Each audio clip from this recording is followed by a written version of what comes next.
Hello guys, तो मैं Sophia percentage से आपके लिए केमिस्ट्री की एक और नई वीडियो के साथ में। और हम यहाँ पर पढ़ रहे हैं क्लास 9th का केमिस्ट्री।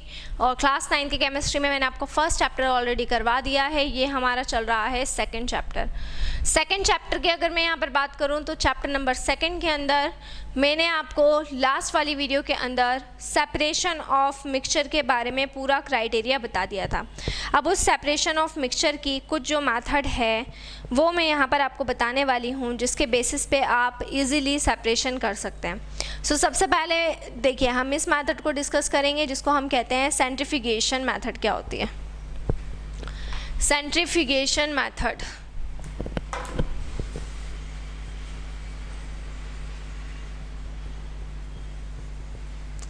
हम डिस्कस करने वाले हैं सेंट्रीफ्यूगेशन मेथड को। सेंट्रीफ्यूगेशन मेथड क्या होती है? देखिए, इस मेथड के अंदर in this method for separating the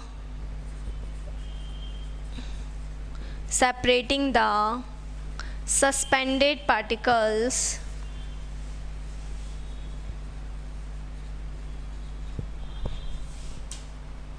of a substance from a liquid,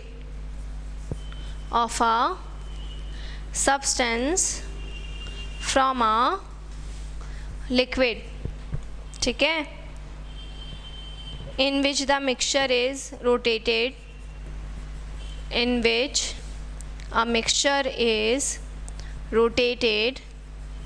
ठीक है। मिक्सचर को हम क्या करेंगे? कंटिन्यूसली रोटेट करेंगे एट अ हाई स्पीड,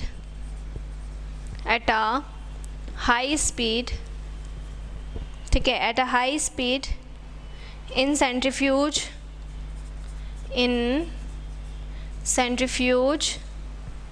ठीक है, in centrifuge and force to denser particles to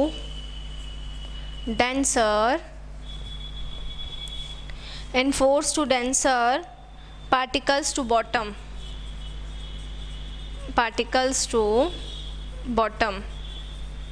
force to denser particle to bottom and lighter on above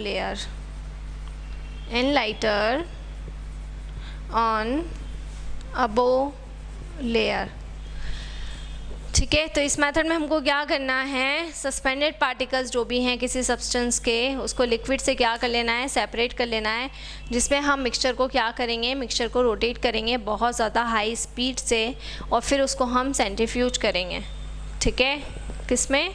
denser particles में, बॉटम तक, ठीक है। क्लियर? आ रही बात समझ में?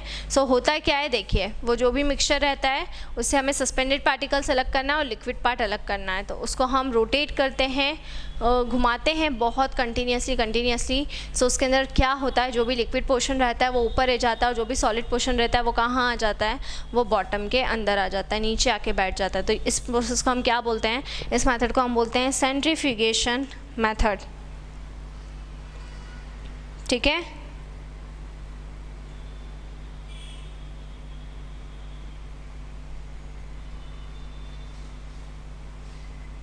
देखिए, अब यहाँ पर ये तो मैंने आपको बताई ये वाली मेथड।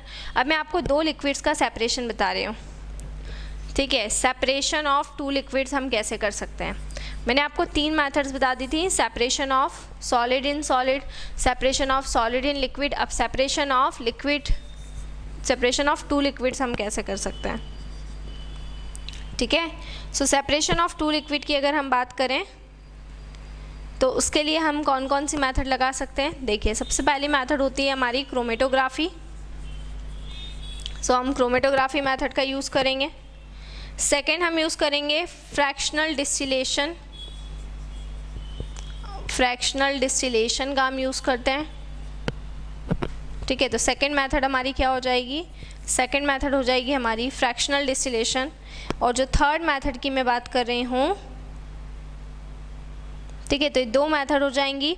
इसके अलावा अगर आप एयर से गैसेस को बदलना चाहें, वो भी एक, 2 मेथड आपको 2 लिक्विड्स के सेपरेशन में यूज़ करना है, ठीक है ना। और अगर आप सेपरेशन करना चाहें, separation of gases of the air की गैसेस का सेपरेशन इंपॉर्टेंट है, पूछा जाता है कई बार। Separation of gases of the air अगर आपको करना हो तो वो आप कैसे करेंगे?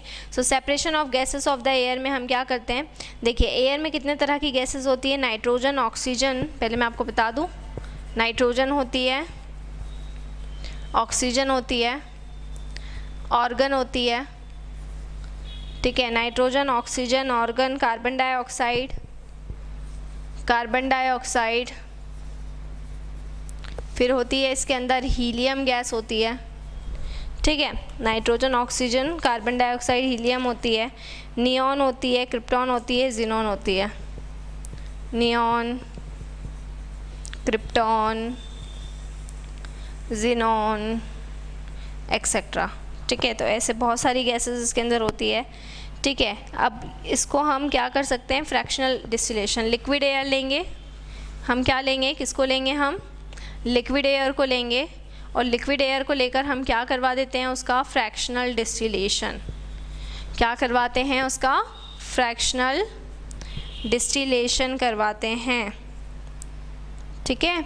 अब यहाँ पे जो सेपरेशन होता है वो सेपरेशन डिपेंड करता है अलग अलग बॉइलिंग पॉइंट के बेसिस पर, तो अलग अलग गैसों का जो बॉइलिंग पॉइंट होता है वो अलग होता है, ठीक है। तो बॉइलिंग पॉइंट के बेसिस पे जो अलग अलग बॉइलिंग पॉइंट होते हैं उसके बेसिस पे अलग अलग होता है। तो जब हम उसका फ्रैक्शनल डिस्टिलेशन देंगे, मतलब उसको टेम्परेचर देंगे और धीरे धीरे करके टेम्परेचर बढ़ाएंगे, सभी गैसों का जो बॉइलिंग पॉइंट है वो अलग अलग होता है। तो होगा क्या, जब हम लिक्विड एयर को लेंगे तो पर्टिकुलर टेम्परेचर पर, जैसे कोई गैस है, मैं आपको इसको एक एग्जांपल से समझा देती हूँ। देखिए ये हमारी एयर है, इसको हमने किस फॉर्म में लिया है, लिक्विड एयर के फॉर्म में ले लिया। अब इसको हम क्या कर रहे हैं, इसका हम फ्रैक्शनल डिस्टिलेशन करवा रहे हैं। सो जब हम इसका फ्रैक्शनल डिस्टिलेशन करवाएंगे तो जैसे कि नाइट्रोजन जो होता है, नाइट्रोजन का बॉइलिंग पॉइंट 196 डिग्री सेल्सियस होता है। तो जैसे ही 196 डिग्री सेल्सियस पहुंचेगा तो नाइट्रोजन गैस क्या हो जाएगी, सेपरेट हो जाएगी, क्योंकि नाइट्रोजन का बॉइलिंग पॉइंट हो गया है तो नाइट्रोजन सेपरेट हो जाएगी। फिर आगे अगर हम बात करेंगे, है ना, तो अगर हम ऑर्गन की बात करते हैं तो ऑर्गन का होता है 186 डिग्री सेल्सियस, ठीक है। तो ऑर्गन यहाँ से सेपरेट हो जाएगी। और अगर हम बात करते हैं ऑक्सीजन की बात करेंगे तो ऑक्सीजन का कितना होता है, ऑक्सीजन का बॉइलिंग पॉइंट होगा बेसिकली, ठीक है, 183, ठीक है। ऑक्सीजन की अगर बात करेंगे तो 183 हो जाएगा।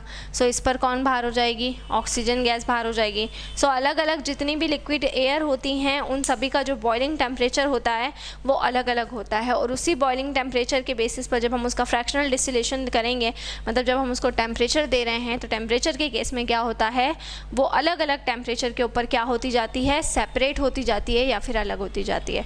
सो हर एक अपने अपने बॉइलिंग पॉइंट पर सेपरेट होती जाएगी, और इस तरीके से हम एयर के अंदर जितनी भी ऑक्सीजन गैसेस होती हैं उनको हम क्या कर लेते हैं, सेपरेट कर लेते हैं। मतलब यहाँ पर हम क्या कर रहे हैं, गैसेस को गैसेस से भी सेपरेट कर सकते हैं, और इसका ये one of the most better example है। लेकिन हमें उसे क्या करना पड़ेगा, उस एयर को पहले हमें लिक्विड एयर में कन्वर्ट करना पड़ेगा, उसके बाद ही हम कर पाएंगे। अगर नॉर्मल एयर आप ले रहे हैं तब आप डिस्टिलेशन नहीं कर पाएंगे। क्लियर। सो ये मैंने आपको यहाँ पर पढ़ाया चैप्टर नंबर 2 के कुछ टॉपिक्स। नेक्स्ट वीडियो में हम और कुछ टॉपिक पढ़ेंगे, और यहाँ पर जो आपका चैप्टर नंबर 2 है उसके जितने भी टॉपिक हैं वो हो जाते हैं कंप्लीट। इसके बाद कोई टॉपिक नहीं है। इसके बाद हम कल से चैप्टर नंबर 3 9th स्टैंडर्ड का स्टार्ट करने वाले हैं। सो इसी तरह से जुड़े रहिए हमारे साथ में, वीडियोस को लाइक करते रहिए, चैनल को सब्सक्राइब करना ना भूलें। कोई भी डाउट, कोई भी क्वेरी हो उसे आप कमेंट बॉक्स में डाल सकते हैं। और अगर आप हमसे ऑनलाइन होम क्लासेस पढ़ना चाहते हैं सो हम आपको ऑनलाइन होम क्लासेस की फैसिलिटी भी प्रोवाइड कर रहे हैं। हमसे ऑनलाइन होम क्लासेस पढ़ने के लिए डिस्क्रिप्शन में जाकर सारी डिटेल्स ले लें और हमसे कॉन्टेक्ट करें। इसके अलावा आपको कोई भी डाउट, कोई भी क्वेरी हो उसे आप कमेंट बॉक्स में डाल सकते हैं। आपको फर्स्ट चैप्टर अगर पढ़ना है क्लास 9th वाले बच्चों को प्लेलिस्ट के फोल्डर में जाएं, चैप्टर नंबर 1 का नाम डालें, आपको मेरे प्लेलिस्ट में फर्स्ट चैप्टर जितना भी मैंने पढ़ाया वो मिल जाएगा। और चैप्टर नंबर 2 भी, इस मैटर अराउंड अस प्योर, इस नाम से आपका प्लेलिस्ट फोल्डर बना हुआ है, वहाँ पर जाकर आप देखेंगे तो आपको मिल जाएगा। 11th 12th का कंटेंट ऑलरेडी अवेलेबल है। उसके अलावा भी अगर आपको कोई टॉपिक ऐसा है जो मैंने नहीं पढ़ाया है और पढ़ना है सो उसे आप कमेंट बॉक्स में डाल सकते हैं। घर पर रहें, सुरक्षित रहें, बाहर ना निकलें, बहुत ज़रूरी हो तो ही बाहर निकलें। Stay home, stay safe, study hard. Thank you.